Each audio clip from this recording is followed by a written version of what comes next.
कि मेरा उघड़दानी जो जो चीजें आपको फ्री में दिया है ना, उसकी कीमत बहुत है, बहुत कीमत है। श्वास की इतनी कीमत है कि डॉक्टर को लोग कैंसर हॉस्पिटल में जाकर देखिए, और कैंसर हॉस्पिटल में जाकर लोग अटैची की अटैची पैसे की दे देते हैं। डॉक्टर साहब मेरे पिता को, मेरी पत्नी को, मेरे पति को, मेरे बेटे को, मेरे परिवार को बचा ले। ये पैसा है। श्वास दे दो, श्वास।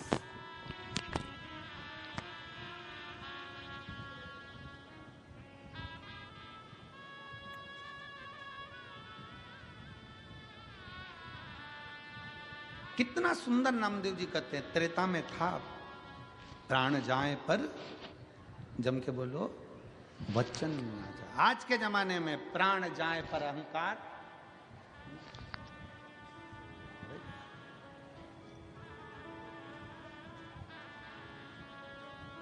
किस अभिमत्ता में जी रहे हो? शिव महापुराण की कथा कहती है, अभिमान को छोड़कर जियो।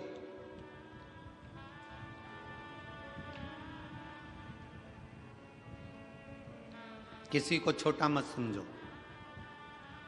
किसी को साधारण मत समझो, किसी को हल्का मत समझो। कभी कभी जिस पत्थर के टुकड़े को तुम घर के बाहर फेंक देते हो, कभी कभी अलमारी को सीधा खड़ा रखने के लिए पत्थर के टुकड़े का भी टेका लगाना पड़ता है। वो पत्थर का टुकड़ा भी काम आ जाता है। किसी को हल्का मत समझो, किसी को छोटा मत समझो। और हल्का समझ रहे हो तो कोरोना महामारी के समय पर देख लो, बड़े बड़े शोरूम, बड़ी बड़ी दुकानें कपड़ों से भरी पड़ी रही, और एक छोटा सा कपड़े का टुकड़ा मास्क करोड़ों की कीमत का हो गया। बड़े बड़े शोरूम में कपड़े भरे की भरे रह गए, बड़े से बड़ी दुकान में कपड़ा पड़ा की पड़ा रह गया, ताले लगे की लगे रह गए। और एक छोटा सा कपड़े का टुकड़ा जिसकी कोई कीमत नहीं थी, वो छोटे सा कपड़े का टुकड़ा भी करोड़ों का बिक गया, करोड़ों का व्यापार कर गया। करोड़ों का व्यापार एक जरा से मास्क ने कर दिया, और वो शोरूम कपड़े के भरे की भरे रह गए। कौन पूछता था वो जरा से मास्क को? कौन जानता था वो इतने से मास्क के कपड़े के टुकड़े को? उसकी क्या कीमत थी? पर उस छोटे से टुकड़े ने भी अपना वजूद दिखा दिया कि छोटा कभी छोटा नहीं होता, एक दिन वो छोटा भी शंकर की कृपा से बड़ा हो जाता। अपना वजूद दिखाया, उसने अपना वर्चस्व दिखाया कि एक छोटा सा कपड़े का टुकड़ा भी बड़ा हो सकता है अगर शिव की कृपा हो जाए, शंकर की करुणा हो जाए, शिव की दया हो जाए, शंकर ओघड़दानी की करुणा हो जाए। किसी को छोटा मत समझो। लोग कहते हैं ये छोटा है, ये छोटा है। दुनिया के लोग जातियों में बांटने का प्रयास कर रहे हैं, दुनिया के लोग छोटे और बड़े में बांटने का प्रयास कर रहे हैं।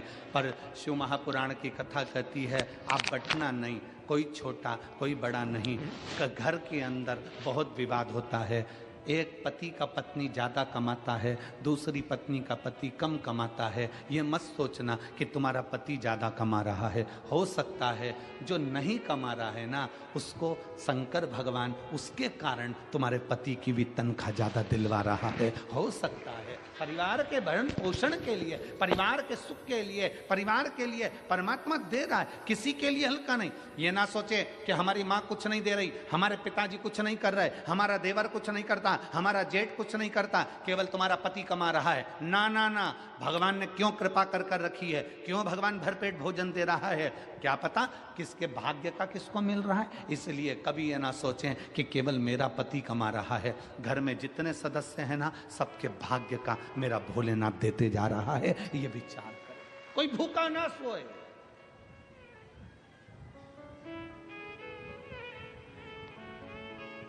आप सुख को ढूंढिए। क्या मिला शिव महापुराण की कथा से, भगवान शंकर की करुणा से? शंकर भगवान के से सुंदर शिव महापुराण की कथा क्या देती है? ये इतने इतने पत्र रोज आते हैं। आज एक बहन ने लिखा, ये पत्र कौन बनेगा करोड़पति जैसे हैं। इतने पत्रों में जिसका पत्र निकल जाए गुरुजी, वो कौन बनेगा करोड़पति में। जितनी खुशी नहीं होती होगी हॉट सीट पर बैठकर, उतनी खुशी होती है आपकी व्यासपीठ के पास आने पर। पत्र लिखने वाली ने पत्र लिखा, देखिए।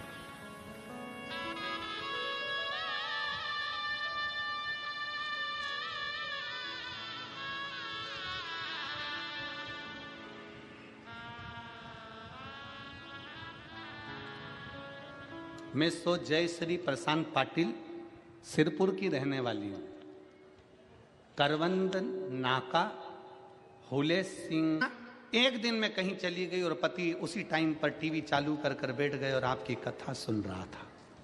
पति जब कथा सुन रहा था उस समय पर मालेगांव में आपकी कथा, स्नेह था शिव के प्रति। शंकर आप आए हो, इतनी लाखों की संख्या में पहुंचे हो, तुम्हारा टेंशन शंकर जी को है। जितनी भीड़ कथा में भक्तों की बढ़ रही है, उतना ही शंकर भगवान को चिंता बढ़ रही है, क्योंकि आया है तो कुछ ना कुछ देना पड़ेगा। खाली लौट गया तो कथा लोग कहेंगे बताओ शिव पुराण सुनी थी सिरपुर में बैठ के, मालेगांव में बैठ के, धुलिया में बैठ के, और बाबा ने दिया नहीं। इसलिए उसको देना ही पड़ता है और झोली भरकर भेजना ही पड़ता है।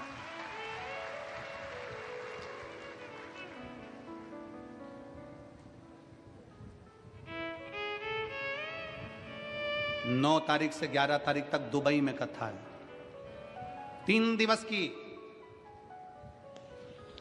9 दिसंबर से 11 दिसंबर तक त्रिवेणी शिव महापुराण की कथा भारत में 1 बजे से 4 बजे तक आस्था चैनल पर आएगी, और वहाँ 11:30 बजे दुबई में चलेगी एयरपोर्ट रोड पर। तो कथा का लाभ आप दुबई वासी, अल गलहोत दुबई एयरपोर्ट रोड,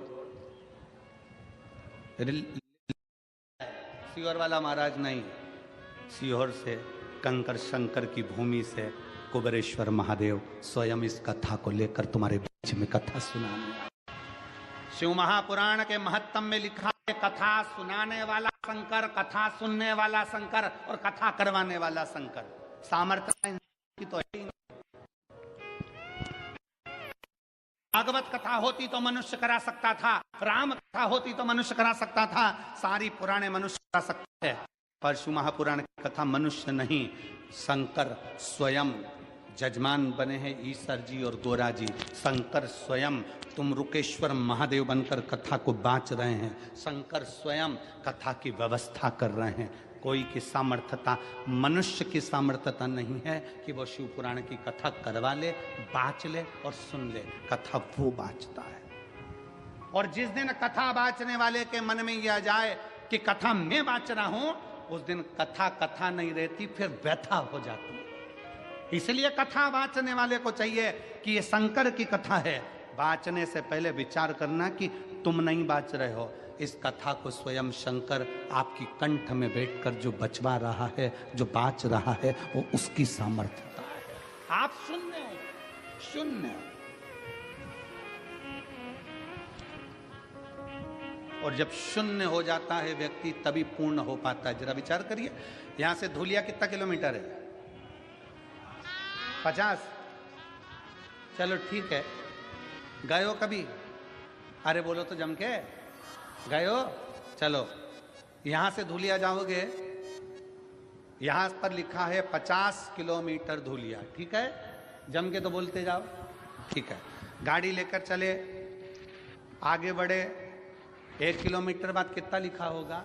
49, फिर 48, फिर 47, फिर 46, फिर 45, फिर 44, फिर 43, फिर 41, फिर 40, ऐसे कम होते होते होते होते होते होते होते जब धूलिया आएगा पास में, फिर 2 किलोमीटर, फिर 1 किलोमीटर, और धूलिया जब आ जाएगा तब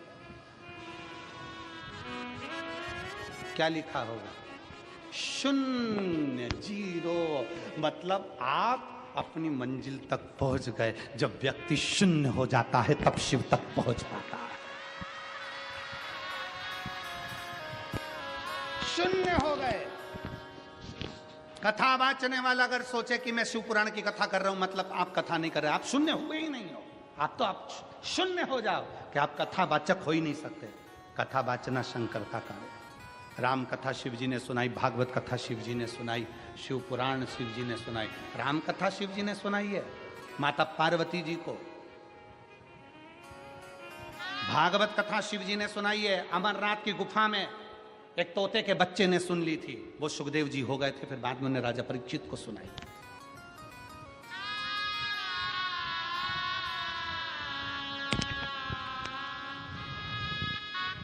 शून्य का ये सब शंकर का है, सब शंकर।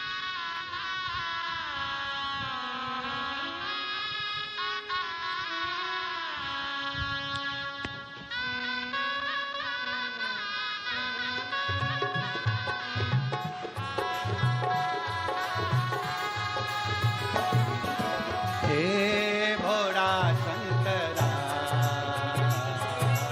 हे भोला शंकरा, आवड़ तुला वेलाची, आवड़ तुला वेलाची, बेलाचा पानाची। हे भोला शंकरा, शंकरा, हे भोला शंकरा, शंकरा। जहाँ जगह मिले वहाँ बैठकर बाबा को अपने मन की बात कहिए, दिल से प्रार्थना करिए। पानी है उसमें नमक दिख रहा है क्या? जम के बोलो जरा।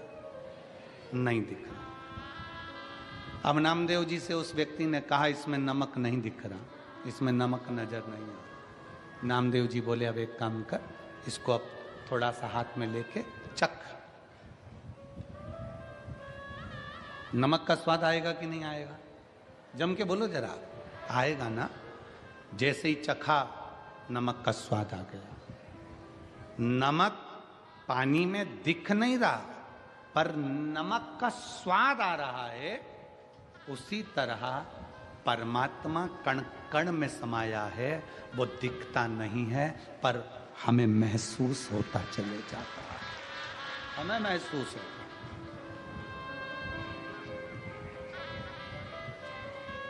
कण कण में शिव है, कंकर कंकर में शंकर है।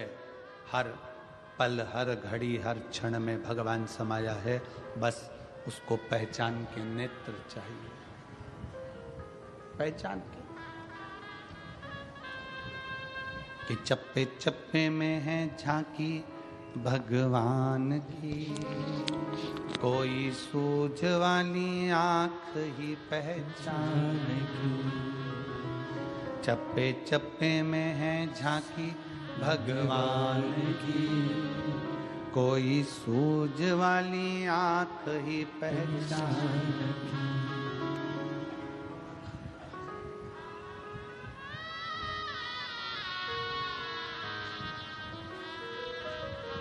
नामदेव जी रोटी बनाते हैं, टिक्कड़ बनाते हैं और वो कुत्ता उस टिक्कड़ को लेकर चले जाता है। टिक्कड़ कुत्ता ले जाता है और नामदेव जी उसके पास घी का कटोरा लेकर दौड़ते पड़ते हैं।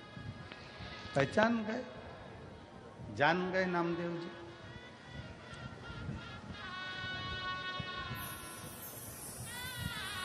कि भगवान इसमें भी समाया हुआ है, भगवान इसमें भी समा